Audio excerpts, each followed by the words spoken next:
For 10 long, silent years, my son, my only child, treated me like I was a piece of forgotten furniture, gathering dust in a locked room. Until the day he found out his poor old mother was secretly a multimillionaire. Hi everyone, I'm Grandma Carol. My name is Carol Peterson.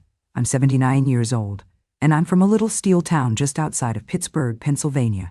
Though, as you can see, I don't live there anymore. This is a story I've kept in my heart for what feels like a lifetime. Gosh, it's more than a story, really. It's a secret wrapped in another secret, like one of those little wooden dolls, where you open one up just to find another, and another, and another. On the outside, it's the secret of a mother's broken heart. A simple, sad tale of being forgotten. But deep inside, buried under all that pain, is another secret.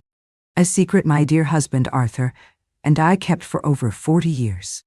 It's a secret that has been the heaviest thing I have ever carried. I've held it through lonely holidays, through silent birthdays, through long nights when the only sound was the beating of my own aching heart. Even my own dearest friends, the ladies I've played bingo with every Tuesday for 30 years, they don't know the truth. They only know the sad, simple version. They know my son, Michael, doesn't visit. They'll pat my arm and say, "Oh, Carol, boys are just like that sometimes. He's busy." And I would just nod and smile, a brittle little smile that I perfected over the years. Every nod was a lie. Every smile was a betrayal of my own truth. The shame of it, the shame of having to make excuses for your own child. It's a special kind of poison. It seeps into your bones. How do you tell people the truth? How do you say the words out loud? My son doesn't call me because he thinks I'm poor and worthless. He has erased me from his life because he believes I have nothing left to offer him. Who could I even turn to with a truth that heavy? Admitting it would feel like admitting I had failed as a mother. And for a decade, I chose to swallow that poison rather than admit that failure. But I'm 79 years old now. And at this age, you start to look at your life, not in terms of the days you have left, but in terms of the truths you have yet to tell. I can't carry this burden to my grave. It doesn't belong there.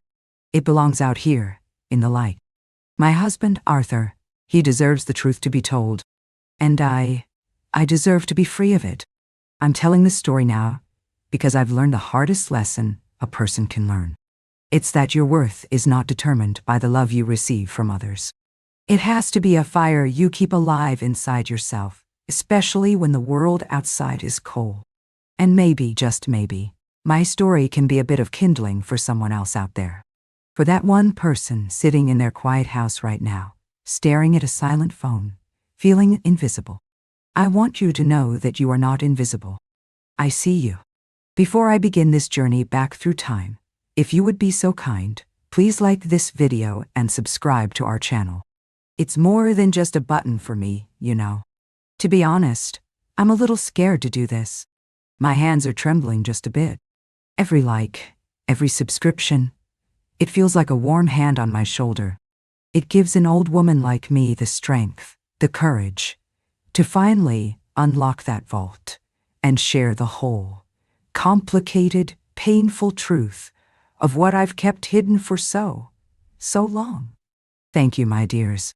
Thank you from the bottom of my heart. Your kindness means the world to me. My story truly began in the year 1968, when I married the love of my life, Arthur Peterson. Oh, my Arthur, he wasn't a man of fancy words or grand gestures. His hands were calloused, and his knuckles were often scraped from his 45 years at the steel mill, but they were the gentlest hands I ever knew.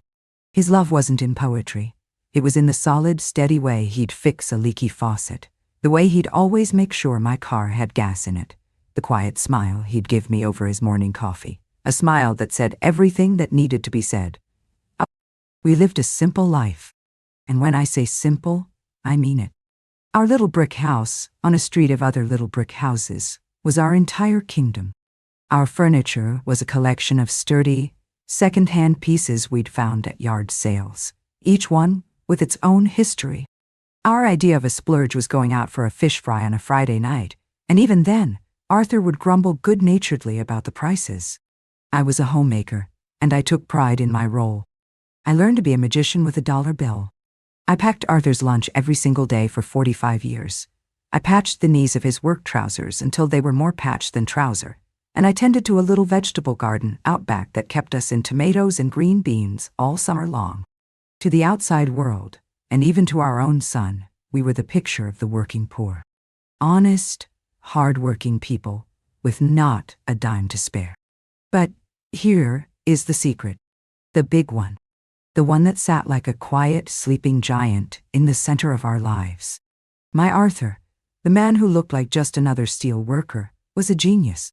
He only had a high school education, but his mind was sharper than any razor. He wasn't just reading the sports pages, he was studying the market. He saw things other people didn't see. Trends, patterns, opportunities. And every single week from the day we were married, he took a small portion of his paycheck, so small that I barely noticed it was gone, and he invested it. It was his secret project, his game. It was a world he entered after I went to bed. I would wake up sometimes at 2 a.m.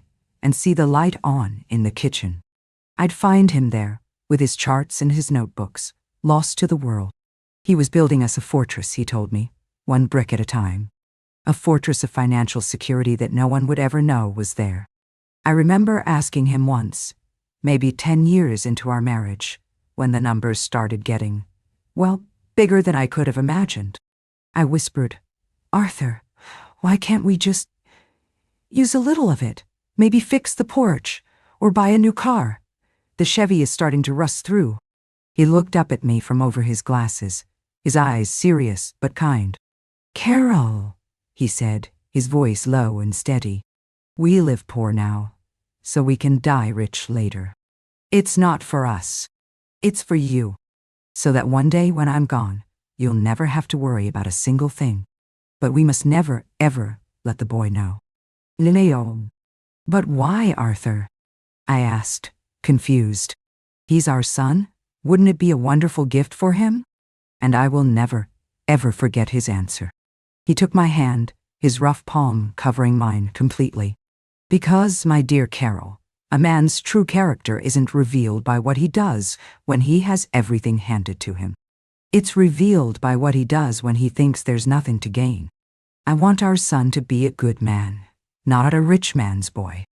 I want him to stand on his own 2 feet, to learn the value of work, to treat people with respect because it's the right thing to do, not because he's expecting a handout. This money, it's a test of his heart. One day, when all he thinks he has is a poor old mother, his actions will show us the man he's truly become." Way. Oh, how right he was. I just never imagined that my own son would fail that test so completely, so cruelly. We had one child, our son, Michael, and from a very young age, it breaks my heart to say this, Michael was embarrassed by us. It started small. Little things you try to ignore. You know, a mother knows. You can feel it in the way he'd ask me to drop him off a block away from the movie theater, or the way he'd suddenly go quiet when his friends, the ones from wealthier families, came over to the house. I remember his 12th birthday so clearly. It was the year all the boys wanted those fancy 10-speed racing bikes. Schwinn, I think they were called. They were all the rage. We couldn't afford a new one, of course. They cost a fortune. But Arthur, bless his heart, spent a month of Saturdays searching yard sales and flea markets. He finally found one. It was rusty and the paint was peeling, but he brought it home like a trophy. He spent a week in the garage every evening after work, sanding it down, replacing the chain, and painting it. He painted it a bright, canary yellow because he thought it would look cheerful. On Michael's birthday, we wheeled it out, so proud. Surprise! We beamed. I will carry the look on my son's face to my grave. It wasn't joy. It wasn't even mild disappointment. It was a flash of pure, unadulterated humiliation. He stared at that bright yellow, obviously hand-painted bike, and I could see him picturing his friends on their sleek store-bought Schwinns. He mumbled, "Oh, thanks." He never wrote it. Not once. He claimed the gears were sticky. But I knew. He was ashamed of it. He was ashamed of us, of our poverty, of our inability to give him the shining, new things his friends had. Arthur was so hurt, though he tried not to show it. That night, I heard him in the garage, quietly moving the bike into the darkest corner, behind a stack of old tires, as if he were hiding a symbol of his own failure. As Michael got older, the gap between his world and ours grew wider. He craved the appearance of success, of wealth. He measured his worth, and ours, in brand names and price tags. And when he was in college, he brought home Jessica. Jessica was sleek and polished, like a new penny. Everything about her was expensive, from her perfectly highlighted hair to her leather handbag that probably cost more than our monthly mortgage payment had been. She was polite, of course. She called me Mrs. Peterson in a voice that was smooth as glass, and she complimented my pot roast. She smiled a lot, but her smile never, ever reached her eyes. I remember her standing in our living room, holding a glass of iced tea I'd given her. While Michael was talking, I saw her eyes do a slow, methodical scan of the room. I saw her gaze linger for a fraction of a second too long, on the spot where the floral wallpaper was peeling just a little by the doorway. I saw her notice the faint water stain on the ceiling from a long-ago leak. I saw her glance at Arthur's beloved, threadbare armchair, the one he sat in every night with an expression of faint disgust. It wasn't a look of warmth or homeliness. It was the look of an appraiser, silently cataloging every flaw, every sign of poverty. She was calculating our worth, and I could feel us coming up short. She and Michael were a perfect match. They were two halves of the same hungry ambition. They saw us, his simple working-class parents, as his humble beginnings. A backstory. A stepping stone he had thankfully moved on from, and was now showing off, like a man pointing to the log cabin he was born in before stepping into his mansion. Arthur and I, we saw all of this, and we just carried on with our secret. We loved our son, we truly did.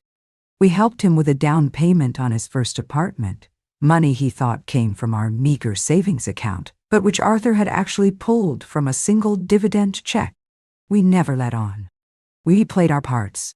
The poor, proud parents who were giving their son everything they could spare. We lived on Arthur's pension and our social security, a modest but sufficient amount. And all the while, the fortress Arthur had built was growing. The millions, they just sat there, multiplying in the dark, silent, and invisible. Waiting. I never imagined that Arthur's test of character would become the great defining tragedy of my life. The day we buried Arthur, that was the day I became the sole guardian of the fortress and the sole judge of the test. And I was completely, utterly unprepared for the results. The day we buried Arthur, the sky over Pittsburgh was the color of unpolished steel, heavy and cold, and without a single tear to shed. At the small graveside service, Michael stood beside me. He wore a black suit that was too expensive, too sharp for the soft, muddy earth of the cemetery. His arm was a stiff, obligatory weight on my shoulder. Jessica stood beside him, a statue of carefully curated sorrow, dabbing at her perfectly dry eyes with a crisp, white tissue. They played their parts beautifully. They looked like the grieving son and the supportive daughter-in-law. But as soon as we returned to my little house, the chill I felt had nothing to do with the November air. It was a coldness that seeped from the corners of the rooms, a coldness that radiated from my own son. My dear neighbors, God bless them, filled my kitchen with their warmth. They brought over casseroles and baked hams. They hugged me with arms that were genuine and strong, their faces etched with a sorrow that mirrored my own. They shared stories about Arthur, laughing through their tears. And through it all, Michael and Jessica stood in a corner of the living room, whispering. They were a separate island in our sea of grief. I watched them out of the corner of my eye. Their heads were close together, and their eyes weren't looking at the mourning friends or the photos of Arthur I had placed on the mantel. Their eyes were darting around the room, scanning the old furniture, the worn carpets, the peeling paint. It wasn't a look of nostalgia. It was a look of impatience. It was the unmistakable look of people waiting for the guests to leave so they could finally get down to business. And get down to business they did. Exactly 1 week later. The casseroles were gone. The last of the sympathetic neighbors had paid their respects, and the silence in the house had become a roaring, deafening presence. They came on a Tuesday afternoon. They sat me down at my kitchen table, the very same table where Arthur used to pore over his secret ledgers, building the fortress they knew nothing about. Michael cleared his throat, a sound that seemed to signal the start of a formal, unpleasant meeting. "Mom," he began, his tone artificially gentle, the kind of voice you use when you're about to deliver bad news to someone you think is fragile. "We need to talk about the finances." Jessica, sitting beside him, placed her perfectly manicured hand on mine. Her skin was cool. Her touch felt like a formality, not a comfort. "We know this is hard, Carol," she said, using my first name, which always felt like a small, deliberate jab, a reminder that we were not equals. "But we need to be realistic. We've looked through the papers Dad left." A lie.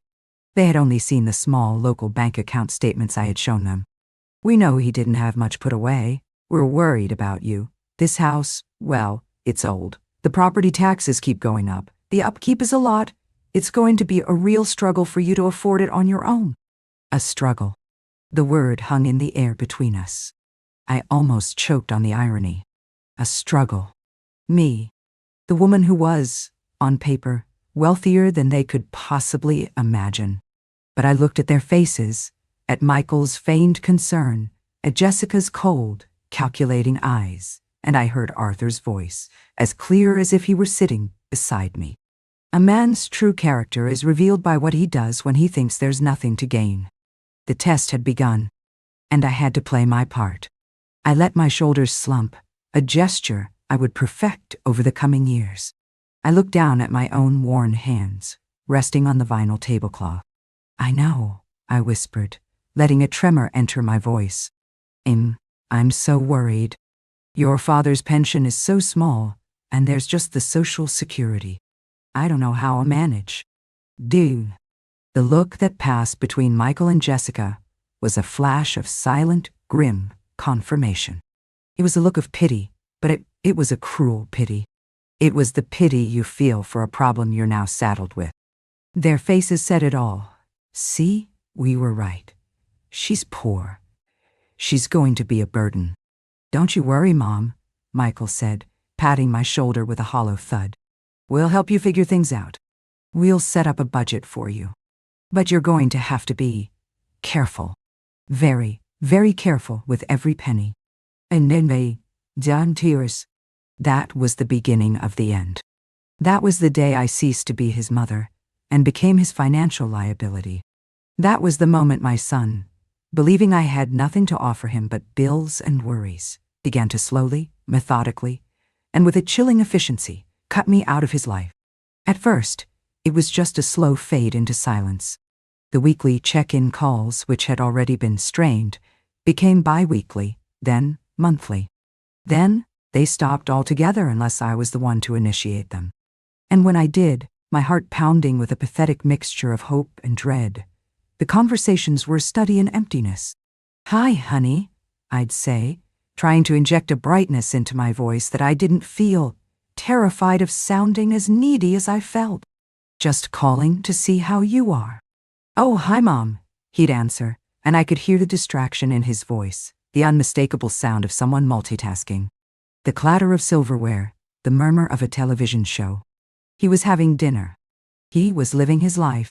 I was an interruption. "Everything's fine. We're just really swamped with work. Is everything okay with you? Do you need something? Do you need something?" That question became a dagger. It was never, "How are you feeling, Mom?" Never, "Are you lonely?" It was always, "Do you need something?" A question that presupposed the only reason his poor, widowed mother would call was to ask for a handout. The humiliation of it was a physical ache. It made me feel like a beggar. I wanted to scream into the phone, "I need my son. I need to know you still love me. I need to know I haven't become completely invisible." But I couldn't. The shame was too great. So I would swallow the giant lump that formed in my throat and chirp back, "Oh no, no dear. Everything is fine. I just wanted to hear your voice." No, no, no, no, key. "Okay, great," he'd say, his relief almost palpable. "Well, I've got to run. Jessica's plate is getting cold. Love you." The last two words were rushed, a single, meaningless syllable before the click in the dial tone, a sound that became the soundtrack to my life. Then came my 71st birthday. My first birthday without Arthur. I dreaded the day for months. The thought of waking up to that empty space in the bed beside me, facing a day that had always been filled with his quiet celebrations. It was a black cloud on my horizon. I woke up that morning and the silence in the house was a physical weight. It pressed down on my chest, making it hard to breathe. Still, a small, stubborn part of me hoped. "He'll call," I told myself. "He's my son. He knows how hard this day is. He'll call." I waited all day. I didn't leave the house, just in case. I sat in the living room, staring at the phone as if my will alone could make it ring. I watched the clock tick past noon, then 3 o'clock, then 5:00. With each passing hour, my foolish hope shriveled and died, replaced by a cold, hard knot of pain in the pit of my stomach. He wasn't just busy. This wasn't an accident. This was a choice. The phone remained silent. I didn't eat dinner. How could I? I went to bed when it got dark, pulling the covers over my head like a child hiding from a monster. The monster was my own crushing loneliness. The next day, a flimsy, brightly colored card arrived in the mail. The envelope was addressed in Jessica's perfect, impersonal script. Inside, the card had a picture of a cartoon cat on it. It wasn't even signed by him. Below the generic happy birthday message Jessica had scribbled, "Hope you had a nice day. Love, Jessica and Michael." Hope I had a nice day. As if they had no part in what kind of day it was. There was no phone call, no apology for forgetting. Just a $5 card that felt more like an insult than a greeting. I held it in my hand, the cheap cardboard flimsy between my fingers, and something inside me began to harden. I dropped it into the trash can as if it were contaminated. The holidays became a master class in creative cruelty. The first Thanksgiving, I called Michael a week ahead of time, my voice full of a forced, cheerful anticipation. "Hey, honey, I was just thinking about Thanksgiving. Should I make my sweet potato casserole? Or would you rather I bring the pumpkin pies this year?" There was a pause on the other end of the line. A terrible, knowing pause. "Oh," he said, his voice hesitant, laced with a guilt that sounded more like annoyance. "About that, Mom, we've had a change of plans. Jessica's parents invited us to their ski condo in Vermont this year. It's a whole family tradition for them, apparently. It was sort of last minute, and the tickets are already booked. We kind of have to go." The air went out of my lungs. "Oh," I said. My voice was a tiny, fragile thing. "I see. Vermont. Don't worry, though," he added, and his tone shifted to one of false plastic cheerfulness. It was the voice of someone trying to solve a logistical problem, not comfort a grieving mother. "I was thinking, my friend from work, Tom Riley? He lives about 20 minutes from you. I already asked him. He said he and his wife would be more than happy to drop a plate of turkey off for you on their way home from their family's dinner. So you won't have to cook. Isn't that great? Isn't that great?" The audacity of it, the sheer, breathtaking insensitivity, literally stole my breath. He wasn't just abandoning me on my first Thanksgiving alone. He was outsourcing my care to a complete stranger. He was arranging for a pity plate, a charity meal, to be delivered to his mother so he could go skiing with his new, more important family, completely guilt-free. I felt a surge of pride, hot and fierce, rise up from the depths of my soul. It was a feeling I hadn't felt in a long time, and it felt like oxygen. "That will not be necessary, Michael," I said, and my voice was dangerously calm, as cold and sharp as a shard of broken glass. "Oh?" he said, surprised by my tone. "Are you sure? It's no trouble for them." "I'm sure," I said. "My neighbor, Betty, has already invited me to have dinner with her and her family." We're old friends. I'll have a wonderful time, thank you. See you doing. It was a complete and utter lie. I hadn't spoken to Betty about it. I spent Thanksgiving Day alone, with a cup of tea and a slice of toast, watching the festive commercials on television, each one a fresh twist of the knife. But I would have rather starved to death than eat that plate of charity turkey. That was the day I realized I wasn't just being neglected. I was being actively discarded. I was an inconvenience to be managed, a problem to be solved as efficiently as possible. Little by little, they built a wall of excuses around their lives, a wall designed to keep me out. We'd love to visit, Mom, but the gas prices are just insane right now. Or, we have to work this weekend. Jessica's boss is a real slave driver. Yet, on social media, Jessica had insisted I get an account to stay connected. A truly bitter irony. I would see the truth. I would see pictures they posted a day later. Pictures of them out at fancy dinners, raising glasses of wine. Pictures from a weekend trip to the city, smiling in front of some landmark. Pictures of a big party they threw for one of their friends, their house full of laughing, happy people who were not me. Each photo was a punch to the gut. It was proof that I wasn't a priority. I wasn't even on the list. The pain of it was a slow poison. It was a crushing, daily humiliation. I would see other women my age at the grocery store, out with their grown children, laughing, shopping together. And a terrible, bitter jealousy would rise in my throat, so thick it felt like I was choking. Was I not a good mother? Did I not deserve the same? I would sit in my lonely house, the house that was paid for, surrounded by the invisible comfort of a fortune I couldn't spend, and I felt like the poorest, most worthless woman on earth. The breaking point, the final straw, came one brutal January afternoon. It had been snowing for days, and a thick layer of ice had formed on my front steps, clear and treacherous. I was heading out to get the mail, being as careful as I could, but my foot slipped. The world tilted sideways and I went down, hard. The pain was immediate, a white-hot, searing agony in my hip and wrist. I lay there on the frozen concrete, for I don't know how long, unable to move. The cold seeping into my bones, until my neighbor, Mr. Henderson, thank God for him, found me on his way to his car. I called Michael from the emergency room, my voice shaking from the pain and the shock and the cold. "Michael," I cried, the tears finally coming. I had a fall. I'm at the hospital." "My God, Mom, are you okay?" he asked. And for one brief, shining moment, I heard a flicker of what sounded like genuine, unadulterated concern in his voice. For a heartbeat, my own heart leaped with a foolish, desperate hope. He does care. Deep down, he does care. But then came the follow-up. The pause was almost imperceptible, but I felt it.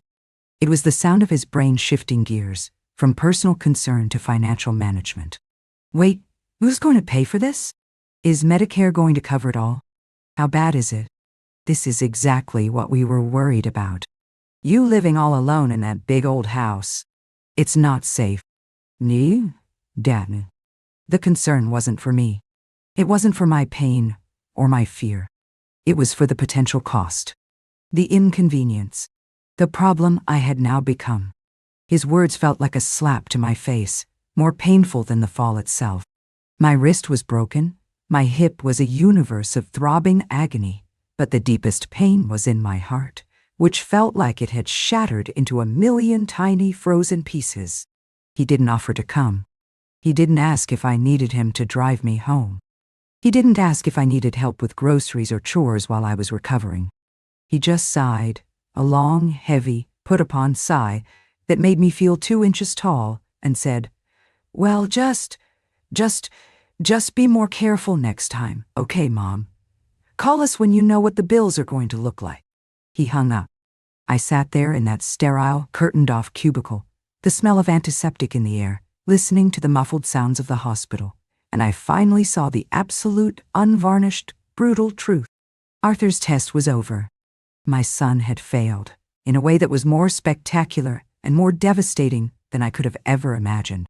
He saw me as a liability, a black hole of need that threatened to suck up his precious time and more importantly, his money, the money he didn't even know I possessed. His love wasn't just conditional. It was non-existent. It had been replaced by a cold, cruel accounting, and in his ledger, I was nothing but a liability.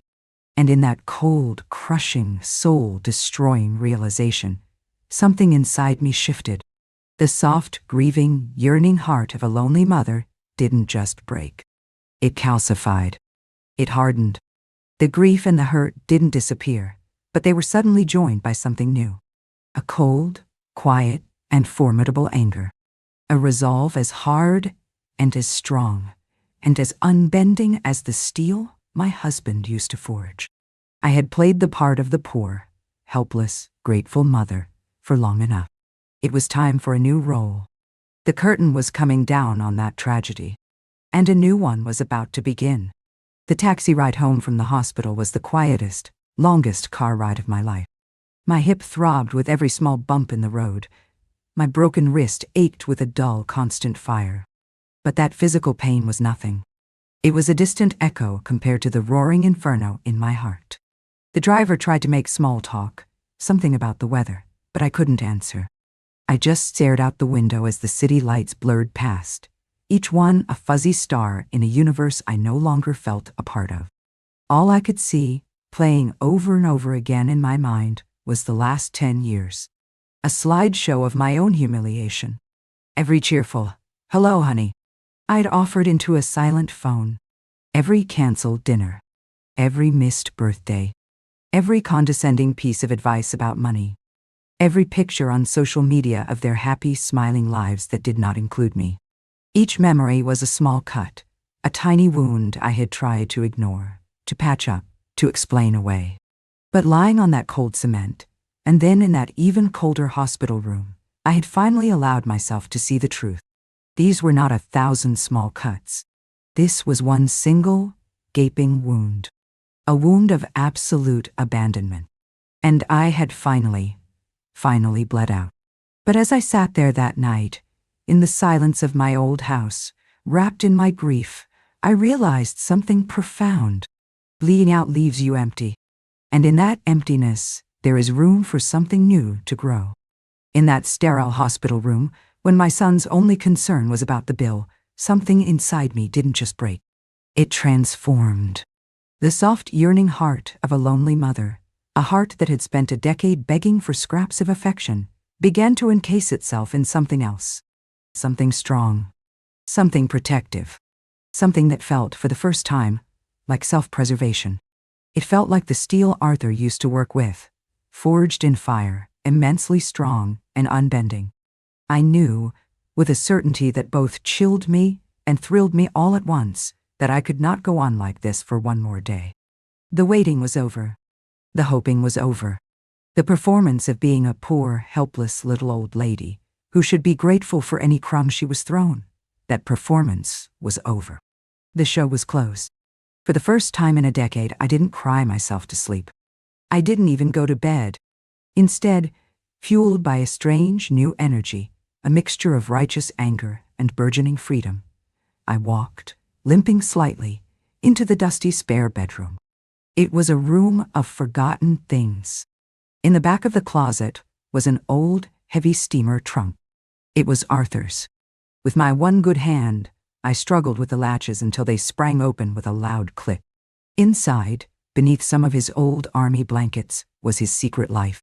A stack of ledger books, their pages filled with his neat, precise handwriting. Numbers, stock symbols, dates of purchase and sale. It was his secret history. Our secret history. I ran my fingers over the pages, a tangible connection to his love, his foresight, his quiet genius. At the very back of the top ledger, tucked into a paper sleeve, was a single, crisp business card. It read, David Chen and Associates, Financial Advisor. And underneath, a phone number. The next morning, I woke up before the sun. I made myself a pot of strong black coffee and I sat at my kitchen table. And for the first time since Arthur died, I didn't feel the ghosts of the past swirling around me. I didn't feel the weight of unspoken words or the chill of loneliness. I felt the promise of the future. I picked up the phone, my fingers steady, and I dialed the number. A professional, kind voice answered on the second ring. Chen and Associates, this is David. How can I help you? My own voice, when I spoke, sounded alien to me. It was firmer, deeper. It was the voice of a woman who was done being a victim. Hello, Mr. Chen, I said. My name is Carol Peterson. I am Arthur Peterson's widow. I believe you have been expecting my call. There was a respectful pause on the other end of the line. Then Mr. Chen's voice, which was instantly warm with recognition. Mrs. Peterson? Yes, of course. Arthur? Arthur spoke of you often. He was a great man. I am so deeply sorry for your loss. He left very, very clear instructions with me for whenever you were ready. The portfolio is entirely at your disposal. Please, tell me, what would you like to do? What did I want to do? A month ago, a week ago, that question would have sent me into a spiral of panic and confusion. I would have stammered and said I needed to ask my son. But now, the answer rose up in me, clear and simple and shining. It was the most liberating thought I had had in 10 years. Mr. Chen, I said, my voice steady as a rock as I looked around at the faded wallpaper and the worn-out linoleum floor, the symbols of a life I had lived for my son's character test. I want you to help me sell this house. And then, I want you to help me buy a new one. Something with a view. Something sunny. That was my first act of defiance. It wasn't a scream. It wasn't an angry, tear-filled letter. It was a quiet, firm, life-altering decision to stop living in a museum of sad memories. It was the decision to finally live for me. Things moved with a speed that was breathtaking. Mr. Chen was a miracle worker, a whirlwind of quiet efficiency. He understood immediately, without me having to explain the painful details, that this was about more than real estate. This was about reclamation. Within 2 months, my little brick house, the one Michael was so ashamed of, the one Jessica had silently judged, was sold. We didn't even put a for sale sign on the lawn, which would have alerted the neighbors and, eventually, my son. Mr. Chen arranged a private, all-cash deal with the developer who was buying up properties on the block. The price he negotiated, the number he showed me on the closing documents, would have made Michael's head spin right off his shoulders. It was a king's ransom for a pauper's house. I signed the papers with my good hand, my cast resting on the polished boardroom table. The developer gave me 2 weeks to clear out my belongings. I was ruthless. I hired a team of young men. I told them to pack up the photographs, my clothes, my personal keepsakes, and one other thing, Arthur's old, worn-out armchair. I wanted it as a reminder, a throne of humility in my new palace. Everything else? The mismatched furniture, the old dishes, the worn-out carpets, 30 years of accumulated life. I told them to take it to a charity donation center. What they couldn't donate, they could throw away. I walked out of that house with just a few boxes in my purse, and I didn't look back. It felt like shedding a skin. It felt like freedom. And then I went shopping. Not for groceries, for a life. With Mr. Chen's expert guidance, I viewed dozens of properties. And then I found it. A beautiful, sprawling condominium on the top floor of a new, gleaming luxury building right in the heart of downtown.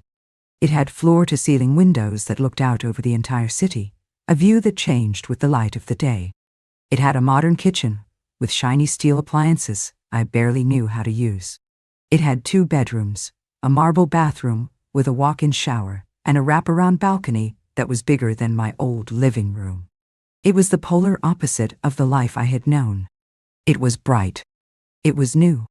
It was unapologetically luxurious. I bought it without a moment's hesitation. For the first time in years, I wasn't counting pennies. I was living. I hired a decorator. I bought new clothes, in bright, cheerful colors I hadn't worn in decades.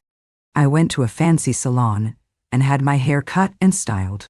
I bought a comfortable, elegant cream-colored sofa and placed Arthur's old, worn armchair right across from it. A symbol of where I came from, and where I was now. A constant reminder of the test and its results. I was finally, completely free from the shackles of my son's judgment. I was no longer the poor mother he had to worry about, the financial burden he resented. The thought was intoxicating. I was building a new life, a life for me, a life that Arthur, in his infinite wisdom, had wanted for me all along. The final step of my fight back, the checkmate in this long, painful game of chess, was the most simple and the most devastating. One sunny afternoon, I sat down at my new marble-top desk. I opened a box of expensive cream-colored stationery that felt heavy and important in my hands. On one of the thick cards, I wrote a simple note in my neatest, calmest handwriting. Dear Michael and Jessica, just writing to let you know my new address, as I know how worried you get about me. I've moved. Hope you are both well. Love, Mom. I didn't mention the sale of the house. I didn't mention the money. I just wrote down the address of my new, luxurious, exclusive, multi-million-dollar residence. I sealed it in a matching cream-colored envelope, put an expensive stamp on it, and dropped it in the mail chute in the lobby of my building. It was done. I knew them so well. I knew their patterns, their minds. I knew they wouldn't call me to say hello. They would be too busy, or it would slip their minds. But I knew, with absolute, bone-deep certainty, the very first thing they would do. The thing their entire generation does when faced with an unknown address. They would go online.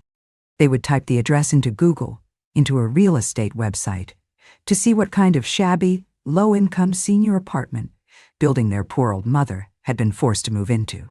And then, they would see it. They would see the glossy photos of the marble lobby. They would see the rooftop pool. They would see the listing for the penthouse unit.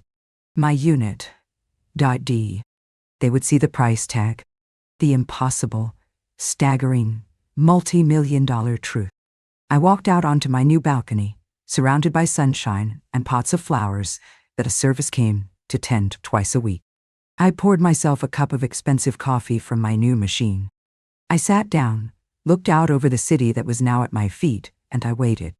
I wasn't waiting for an angry call, or a confused call, or even an apology.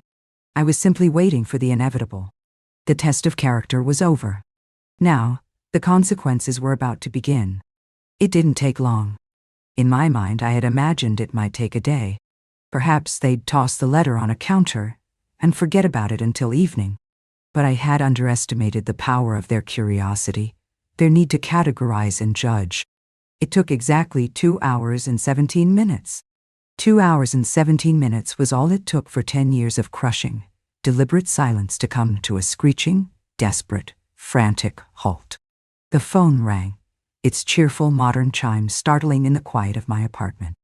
I looked at the screen of my new smartphone. The name, Michael, glowed there. For a decade, that name appearing on my phone would have sent a jolt of pathetic Pavlovian hope through my system. I would have snatched it up on the first buzz, my voice trembling with a desperate, grateful eagerness. Now, I let it ring. I watched the screen pulse. Once. Twice. A third time. I took another slow sip of my coffee. It was a small thing, this waiting. A tiny, petty act of defiance. But it was my thing. It was me taking back a sliver of the power I had given away for so long. On the fourth ring, just before it would have gone to voicemail, I tapped the screen and answered, my voice even in calm, as smooth as the polished marble in my entryway. Hello, Michael. Mom. Mom. Oh my God, Mom. Are you there? His voice was a frantic waterfall of words, a jumbled, high-pitched mess of panic and disbelief. It was a tone I had never heard from him before, completely alien to the bored, distracted, monotone I was so accustomed to. I was so worried. We got your card, and your handwriting looked a little shaky, so I just typed the address into the computer, just to make sure you were in a safe neighborhood. And I saw, Mom, what is going on? What is this place? The pictures, the price, the real estate site says the penthouse just sold for over $5 million. Is this a joke? Are you in some kind of trouble? I could hear Jessica in the background, her voice a shrill, piercing whisper, like the shriek of a bird of prey. Ask her where she got it. Ask her about the money. Is it Dad's? I took another slow, deliberate sip of my coffee, savoring the warmth, the flavor, the moment. It's not a joke, Michael, and I'm not in trouble. I moved. Moved? Mom, this isn't moved. Moving is when you get a U-Haul and go to a slightly smaller house in the suburbs. This is insane. Where did you get this kind of money? Did Dad have some secret life insurance policy? Why didn't you tell us? We could have helped you manage it. This is too much for you to handle alone. Helped me. The sheer, unadulterated absurdity of that phrase, coming from him, after a decade of methodical neglect, was almost comical. He didn't want to help me. He wanted to help my money. We're coming over, he said, his voice breathless, leaving no room for argument. It wasn't a request. It was a declaration. We're getting in the car right now. We need to see you. We need to make sure you're okay, that nobody is taking advantage of you. As you wish, I said, my voice cool and level, and then I did something I hadn't done in 10 years. I ended the conversation first. I hung up the phone. The next 2 hours were a strange kind of peace. I watered the flowers on my balcony. I tidied up my already pristine living room. I was not nervous. I was not angry. I felt prepared. I felt like an actress in a play she had rehearsed for a lifetime, waiting in the wings for her final, pivotal scene. Just as the sun began to dip below the horizon, painting the sky in brilliant strokes of orange and purple, the intercom buzzed. It was George, the doorman. His voice was laced with a professional concern. Mrs. Peterson, there's a Michael and Jessica Peterson here in the lobby to see you. They seem rather agitated. Thank you, George, I said calmly. It's my son and his wife. Please, send them up. When I opened my heavy front door, they looked like they'd been through a storm.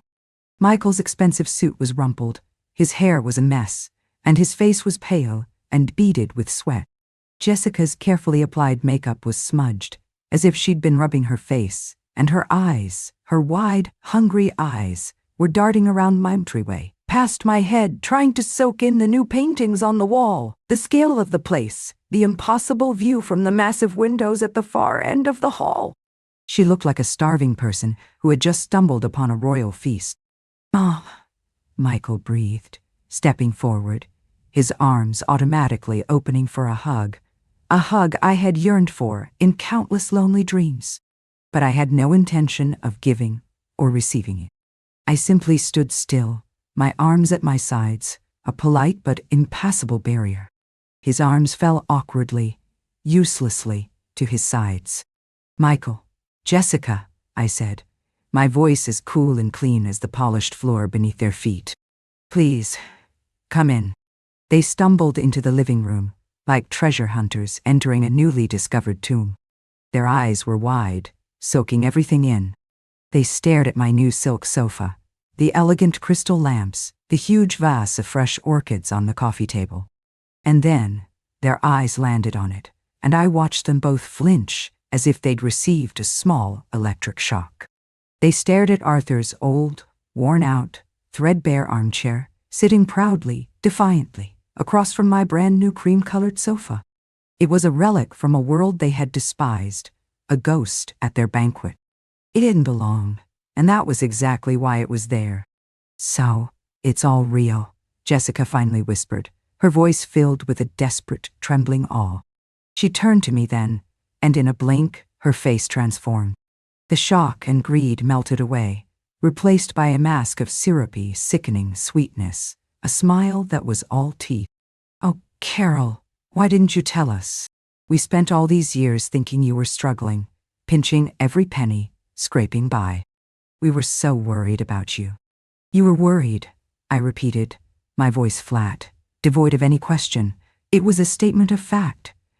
Their fact. I sat down gracefully on my new sofa, gesturing for them to take the chairs opposite me. The less comfortable ones, they sat on the very edge of their seats, perched like nervous birds, like two children called into the principal's office, knowing they were in deep, deep trouble. Michael leaned forward. I know we haven't been the best son. I know we got distant. We were stupid. We were so wrapped up in work and our own problems. We took you for granted.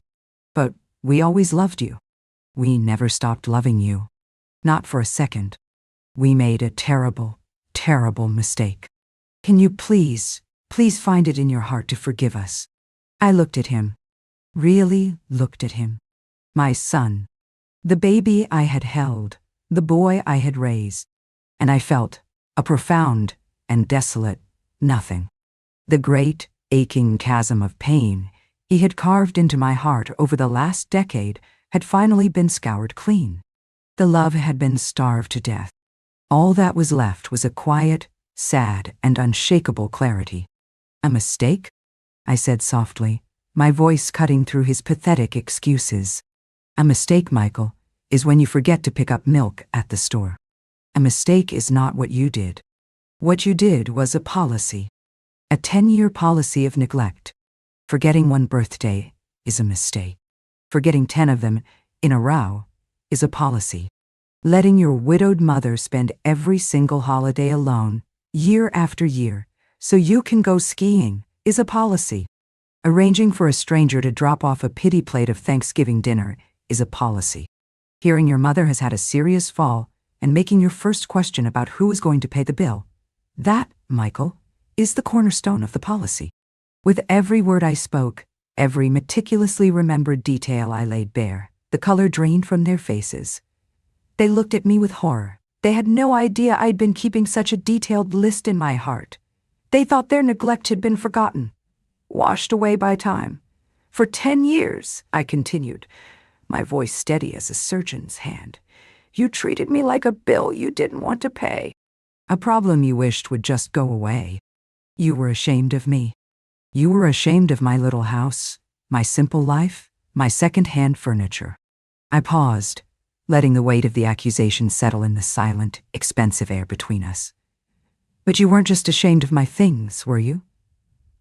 You were ashamed of my poverty. Because in your world, a person's worth is tallied on a balance sheet. And you looked at my life, and you thought there was nothing in it for you.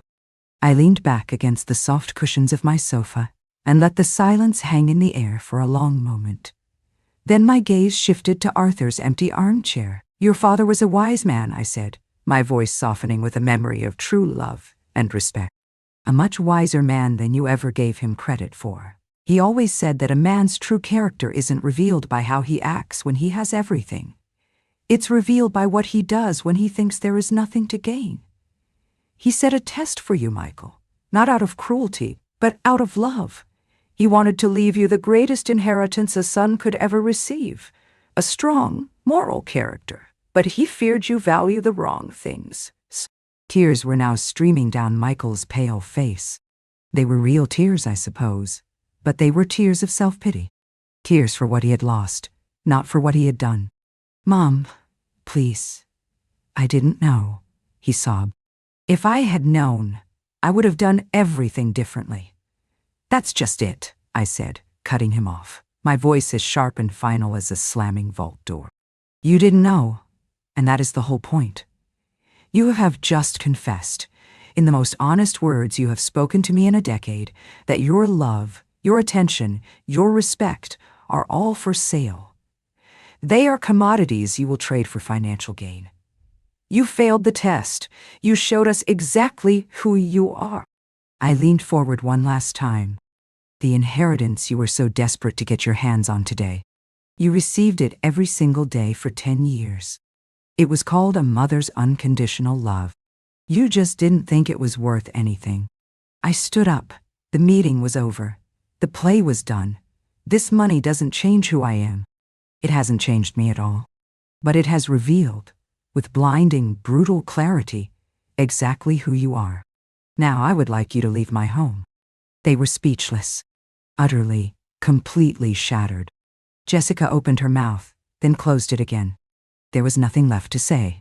The truth had finally been laid bare, and there was no lie big enough to cover it. They got up, two broken, greedy people, and without another word, they walked out of my beautiful apartment and out of my life. As the heavy door clicked shut behind them, I didn't feel triumph. I didn't feel joy. I didn't even feel anger. I felt peace. A quiet, solemn, and profound peace. The heavy, suffocating stone I had been carrying in my heart for a decade was finally, blessedly, gone. I learned the hardest lesson a mother can learn. That you cannot force someone to love you, and you cannot force them to have a good heart. You cannot make them value what is priceless. Money doesn't create character. It only illuminates what is already there, for better or for worse. For so long, I had let my worth be determined by my son's attention. His phone calls were my validation. His visits were my treasure. When they stopped, I thought I was worthless. But I was wrong. My worth was never in his hands to begin with. It was in mine. It was forged in the steel mill with a good man. It was built over a lifetime of quiet love and dignity. And it was finally reclaimed in the strength I found when I was at my absolute lowest. So, if you are out there, and you are listening to my story, and you feel forgotten or invisible to the very people who are supposed to see you, please listen to this old woman. Your value is not a reflection in someone else's eyes. It is not something they can give you or take away. It is a fire that burns inside of you. Don't you ever let anyone dim that fire. Tend to it. Nurture it. Protect it. And if you have to, build a whole new life around it. A life so bright and so beautiful that it needs no one else's approval to shine. Thank you for listening to my story. It wasn't easy to tell, but my goodness, my heart feels lighter now than it has in years. If you've made it this far on this journey with me, please take a moment to like this video, subscribe to our channel, and turn on that little notification bell so you don't miss our next story. And if you have a story of your own, about finding your strength or setting a boundary, please share it in the comments below. Reading your stories, knowing we are all in this together, it reminds us all that we are never truly alone. Love you all. This is Grandma Carol, and I'll see you in the next story.